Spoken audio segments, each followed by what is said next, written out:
शक्ति, मां शक्ति, मां शक्ति।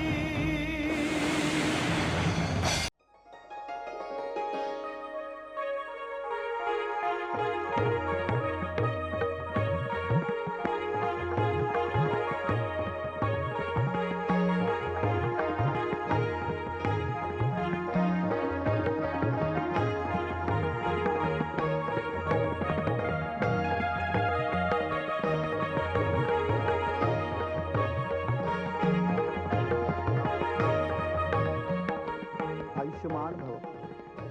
हवन के शुभ मुहूर्त की घड़ी आ गई है।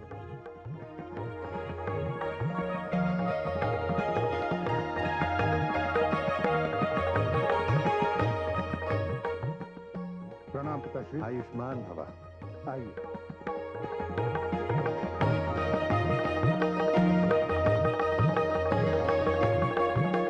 यहाँ विराजमान हुई।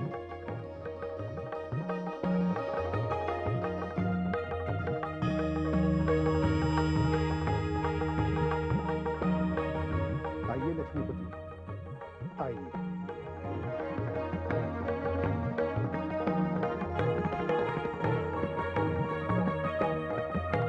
पधारिए पद्मनाभ, आइए विराजिए।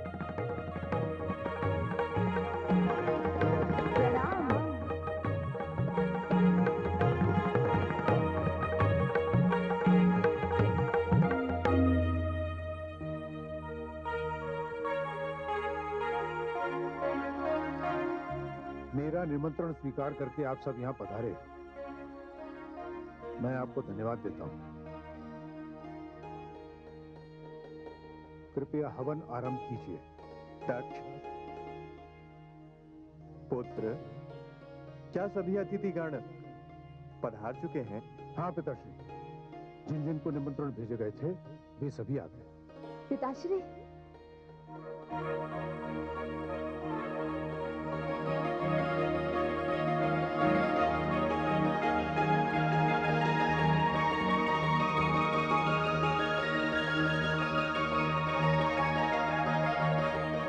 प्रणाम दादाश्री। अखंड सौभाग्यवती भव, आयुष्मती भव। पुत्री, कुशल से तो हो? जी दादाश्री। तुम अकेली आई हो? जामाता शिव कहीं दिखाई नहीं दे रहे। पिताश्री उन्हें निमंत्रण देना भूल गए। मैं तो पुत्री हूँ ना, बिना निमंत्रण के ही चली आई।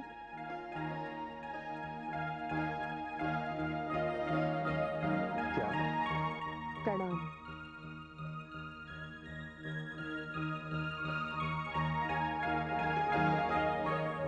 पिताश्री, मुझे बचपन से आज तक स्मरण नहीं कि आपकी वर्षगांठ की बधाई सर्वप्रथम मैंने न दी हो। विवाह के पश्चात यह अवसर फिर आया और मैं उस परंपरा का निर्वाह करने यहाँ आ गई। आपको षष्ठी पूर्ति की बधाई हो पिताश्री।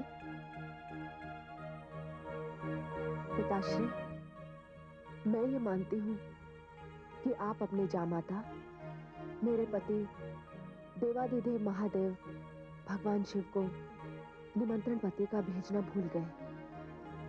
ये सत्य है ना पिताश्री?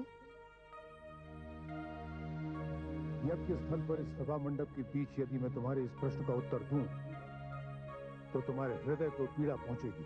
और कोई भी पिता अपनी पुत्री का हृदय नहीं दुखा सकता। चलिए, ना दीजिए मेरे प्रश्न का उत्तर, किंतु मुझे वो स्थान तो बता दीजिए जो आपने अपने जामाता और अपनी पुत्री के लिए निश्चित कर रखा है। स्थान? कैसा स्थान? स्थान तो उन लोगों को दिया जाता है जो स्थान के योग्य होते हैं। पिताश्री, आपने उन्हें अपनी कन्या दी है। यदि आप उन्हें अपनी कन्या ना भी देते, तब भी उनका स्थान सदैव ही ऊंचा होता, ऊंचा है और ऊंचा रहेगा। और मेरे इस तर्क का विरोध इस सभा में उपस्थित ना तो मेरे पितामह आदि प्रजापति श्री ब्रह्मा जी कर सकते हैं और ना ही सृष्टि के पालन करता त्रिलोकीनाथ श्री भगवान विष्णु। ये समारोह मेरा है। इस यज्ञ का आयोजन मैंने किया है। ये मुझ पर निर्भर करता है मैं यहाँ किसे बुलाऊं और किसे ना बुलाऊं। चारों ओर अपनी दृष्टि घुमाकर देख लो। तुम्हें यहाँ केवल देवी देवता ऋषि मुनि यक्ष और गंधर्व दिखाई देंगे। सत्य है? पिताश्री, आपने ये कहा कि ये यज्ञ आपका है। ये आपकी इच्छा के ऊपर निर्भर करता है कि आप किसे बुलाएं और किसे ना बुलाएं। किंतु आप भूल गए पिताश्री कि आपने देवाधिदेव भगवान श्री शिव के हाथों कन्यादान किया है और कन्यादान करते समय आपने जीवन भर इस संबंध की मर्यादा का पालन करने का वचन लिया है और वचन दिया भी है। आप इसे अस्वीकार नहीं कर सकते पिताश्री। रहे संसार की श्रेष्ठ व्यक्ति, तो मैं इन सबसे एक स्वर में पूछती हूँ कि मेरे देवाधिदेव भगवान शिव इन्हीं के समान श्रेष्ठ हैं या नहीं?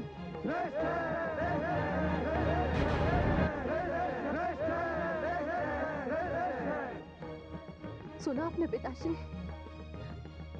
मैं अपने पति से हट करके उनकी अनुमति लेकर यहाँ आई हूँ। मुझे विश्वास था कि यहाँ इस यज्ञ मंडप में आपने अपने जामाता के लिए स्थान सुरक्षित रखा होगा,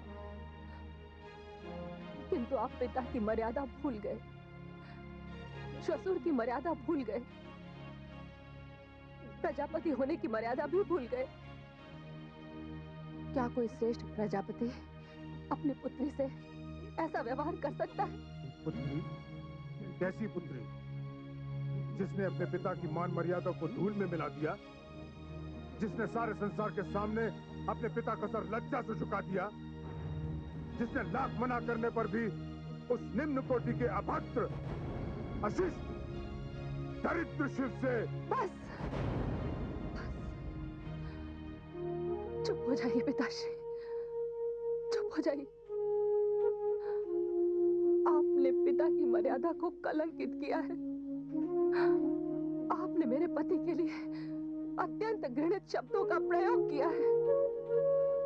मेरे पति यहाँ उपस्थित नहीं है, किंतु विवाह के पश्चात यदि पुत्री अपने मायके आती है तो अपने ससुराल की प्रतिनिधि बनकर आती है, अपने पति के सम्मान की सुरक्षा का कवच बनकर आती है। आज आपको अपना पिता कहते हुए भी मुझे लज्जा आ रही है। यदि मैं ये कहूं कि आज से मैं आपकी पुत्री नहीं, तो भी मेरा ये शरीर ये सत्य दोहराता रहेगा कि मैं आपकी पुत्री हूं, क्योंकि ये शरीर आपकी ही देन है पिताश्री। और जब तक मेरा ये शरीर रहेगा, आपसे मेरा संबंध भी बना रहेगा। इसलिए आज से पिता पुत्री के संबंधों का विच्छेद करते हुए आज मैं अपना ये शरीर, अपनी ये देह समाप्त करने जा रही हूँ। नहीं पुत्री, नहीं, नहीं। अब कोई कुछ नहीं बोलेगा, कोई कुछ नहीं बोलेगा। ये निर्णय की घड़ी है। आज संसार इस बात का साक्षी है कि शिव की पत्नी, शिव की अर्धांगिनी सती अपने पति के सम्मान की रक्षा के लिए आत्मदाह कर रही है। कौन नहीं माँ? नहीं। पुत्री,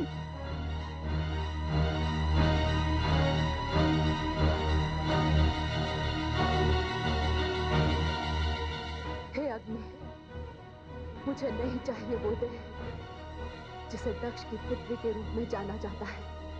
भस्म कर दे इस देह को, जला दे इस शरीर को, समाप्त कर दे दक्ष से उसकी पुत्री सती का संबंध। आज सती अपने पति के सम्मान के लिए अपने प्राणों की आहुति देगी। इस यज्ञ मंडप में, इस हवन कुंड में पहली आहुति मेरी होगी।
रक्षा करें माँ, हमारी रक्षा करें।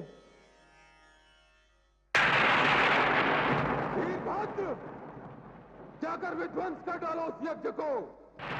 दक्ष का अहंकार हमारा विरोध है और हमारा विरोध उसका विनाश।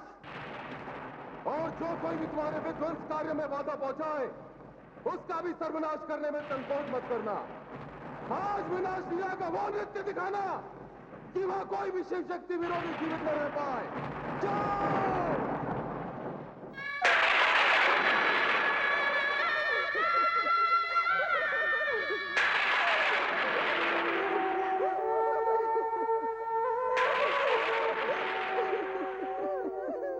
पुत्री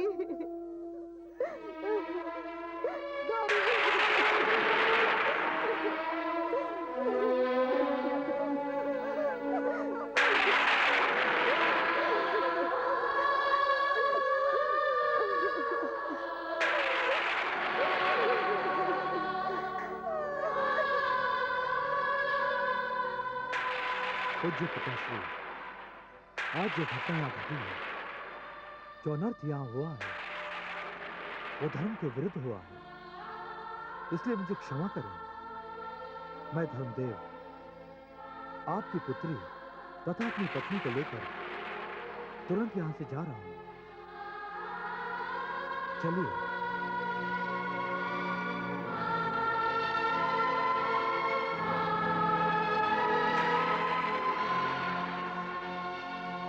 क्षमा करें पिताश्री, इस अनर्थ के बाद हम भी यहाँ नहीं रुक पाएंगे। चलिए देवी।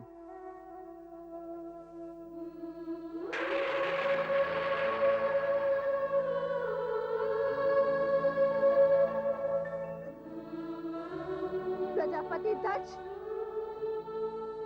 पिता अपने संतान का जन्मदाता होता है, जो अपने प्राणों की आहुति देकर अपनी संतान की रक्षा करता है।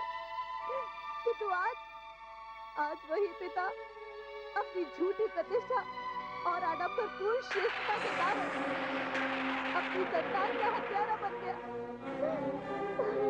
मेरी प्रिय पुत्री गौरी, मेरी सती, तू क्यों जल गई? जलना था तो इनकी श्रेष्ठता को, इनके अहंकार को, इस व्यर्थ के ढोंग को। प्रजापति दक्ष, वीरभद्र समेत भगवान शिव शंकर के गण हमारे नगर पर टूट पड़े हैं। हमारी सेना केले के वृक्ष की भांति कट रही है। कुछ कीजिए प्रजापति, नहीं तो आपकी ये नगरी जलकर भस्म हो जाएगी। वो सब यही आ रहे हैं। हम उनका सामना यहीं करेंगे। सैनिकों, सारी महिलाओं को सुरक्षा पूर्वक भवन में ले जाओ।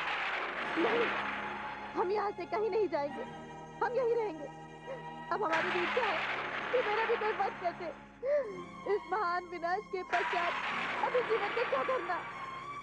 व्यर्थ का विवाद मत कीजिए देवी। सैनिकों, तुमने सुना नहीं? ले जाओ इन्हें।